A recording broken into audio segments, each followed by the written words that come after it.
again, I just said, 47 years they've been negotiating with these people. They're great negotiators, and because they're not going to have a nuclear weapon.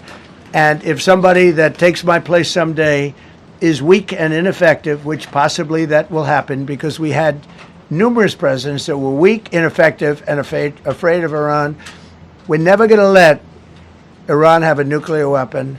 And if you think it's okay for people that are sick of mind, that are tough, smart, and sick, really sick, from a policy standpoint, from a any which way you want to say, mentally, these are disturbed people. If you think I'm going to allow them, and powerful and rich, to have a nuclear weapon, you can tell your friends at the New York Times, not going to happen. It means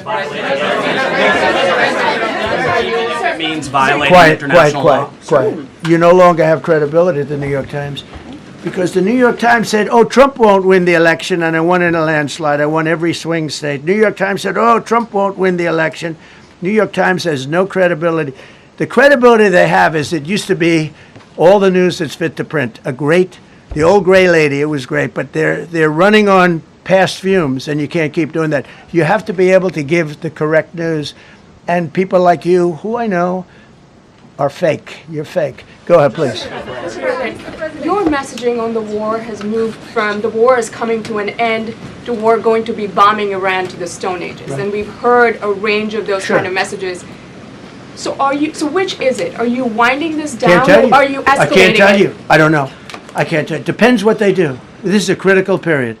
They have a period of, till tomorrow at 8 o'clock. I gave them an extension. They asked for an extension of 7 days, right? I said, Steve, give them 10 days. 10 days is up actually today, so I gave them 11, I guess, indirectly. I thought it was inappropriate the day after Easter. I want to be a nice person. They have till tomorrow. Now, we'll see what happens. I can tell you they're negotiating, we think, in good faith. We're going to find out. We're getting the help of some incredible countries that want this to be ended because it affects them also. A lot of people are affected by this. But we're giving them till tomorrow, 8 o'clock Eastern Time. And after that, they're going to have no bridges. They're going to have no power plants. Stone Ages, yeah. Stone Ages. CNN fake news. Are you willing to make a deal that does not include reopening the Strait of Hormuz, or is that now a top priority? I would say it's a very big priority because, see, that's one thing that's a little different than other things. We can bomb the hell out of them. We can knock them out for a loop. But to close the strait, all you need is one terrorist that somehow has a truck loaded with, because you can carry them in trucks, large trucks, a water mine, drop them in the water, and now you tell people that own ships that cost $1 billion to don't worry about the mine. You can do that even just by saying we put mines in the water. So it's not like the rest. We can knock out their military. We already have. We've knocked out their Navy. We've knocked out their Air Force completely. We've knocked out 158 ships in 3 days. We've knocked out even their mine droppers. They don't have any mine droppers anymore, but they put them on other boats, and they could drop them. I'm not even sure they have any mines there, by the way. I'm not sure. I'm personally, they say there might be 8. I don't know. I think there might be none because they're very good bullshit artists. That's why for 47 years they've been bullshitting other presidents, and they haven't done the job. And people are living in hell. You live in that country, they're living in hell. No, I think that 47 years of this stuff is long enough. They're at the weakest point they've ever been. They have no Navy, they have no Air Force, they have no anti-aircraft weaponry, they have no radar, they have no communication. In fact, the biggest problem we have in our negotiation is that they can't communicate. I said to Steve, what are they saying? Sir, they can't communicate. They have no method of communication. So we're communicating like they used to communicate 2,000 years ago with children, bringing a note back and forth. They have no communication.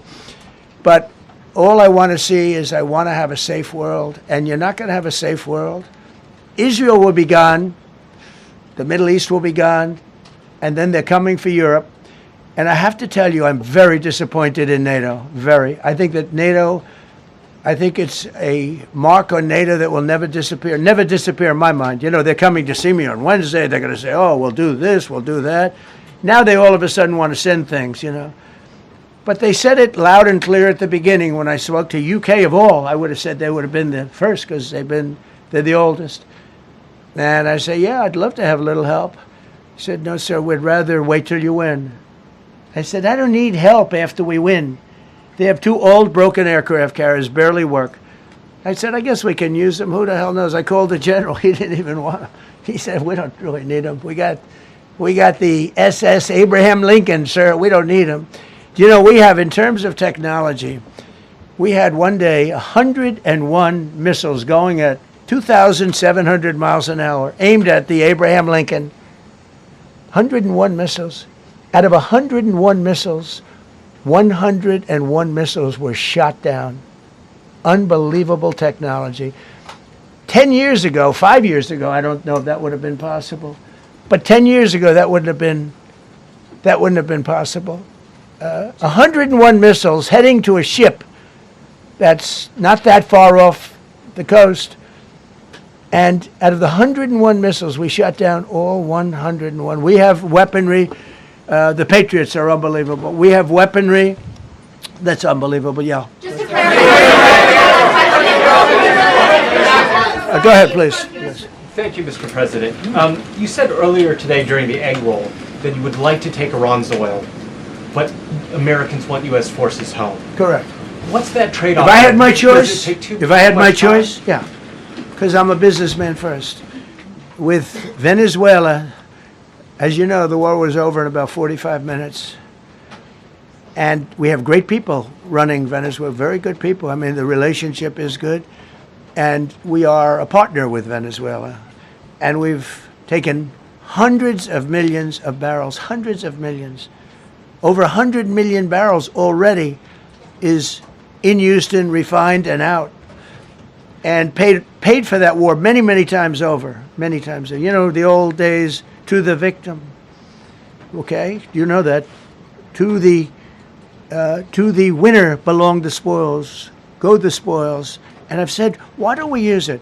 To the victor, go the spoils. And we don't have that. We haven't had that in this country probably in 100 years, because even the Second World War, you look at the Second World War, we didn't have it with the Second World. We helped rebuild all those countries. We rebuilt Germany. How about Germany telling us that, well, it's not their war.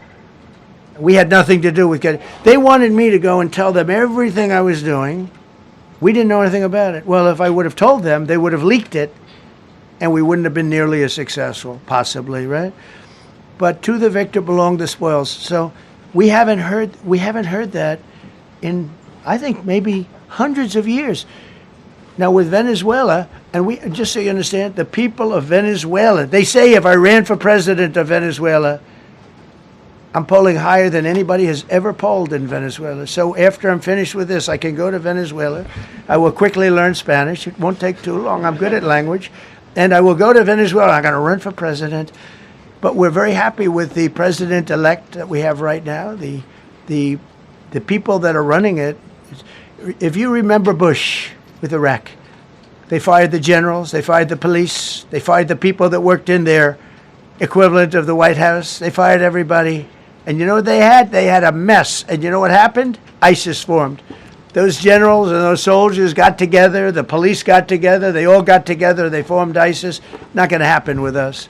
So Venezuela has been an incredible situation. We went in.